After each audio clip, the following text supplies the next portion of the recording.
ये बात हमारे हाई स्कूल के चौथे साल की है। उस दिन दोपहर की पहली क्लास चल रही थी। कुछ क्लासमेट्स थोड़े लेट आए, लेकिन हमारी टीचर ने ज्यादा ध्यान नहीं दिया। बस बोली, जल्दी अंदर आओ, और फिर किसी से बोली, दरवाजा बंद कर दो। अजीब बात ये थी कि उन्होंने किसी का नाम नहीं लिया और कोई हिला भी नहीं। फिर एक स्टूडेंट उठा और दरवाजा बंद कर दिया। मुझे थोड़ा अजीब तो लगा, लेकिन मैंने ज्यादा सोचा नहीं। कुछ मिनट बाद टीचर ने अटेंडेंस फिर से चेक करना शुरू किया।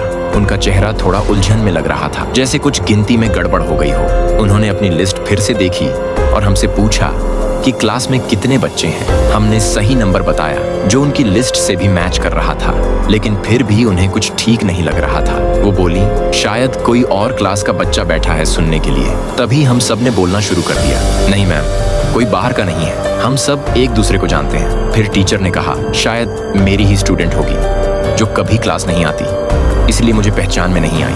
उन्होंने एक बार फिर क्लास में नजर दौड़ाई, लेकिन जिस लड़की को उन्होंने देखा था वो अब वहां नहीं थी। यहीं से मामला अजीब हो गया। दरवाजा तो बंद हो चुका था और तब से कोई बाहर नहीं गया था। टीचर फिर बोली, वो आखिरी में अंदर आई थी। चेहरा तो ठीक से नहीं देखा, लेकिन उसकी लिपस्टिक याद है। मैं उसके पूरे हुलिये का जिक्र नहीं करूंगी, लेकिन जैसे ही उन्होंने उसका जिक्र किया, हम में से कई लोग चौंक गए और कुछ तो डर के मारे चिल्ला पड़े, क्योंकि हम सब समझ गए थे वो किसके बारे में बात कर रही थी। वो हमारी पिछली क्लास यानी तीसरे साल की एक क्लासमेट थी, जिसकी कुछ महीने पहले ही एक एक्सीडेंट में मौत हो गई थी। टीचर उसे नहीं जानती थी, क्योंकि वो उसी साल हमारे स्कूल आई थी, इसलिए उसका चेहरा उनके लिए नया था। वो क्लासमेट पढ़ाई में बहुत सीरियस नहीं थी, लेकिन बुरी लड़की नहीं थी। अक्सर स्कूल बंक कर जाती थी, कई हफ्ते गायब रहती थी। उसकी मौत से कुछ दिन पहले ही एक टीचर ने उसकी मम्मी को कॉल करके कहा था कि अगर ऐसे ही चलता रहा तो वो फेल हो जाएगी।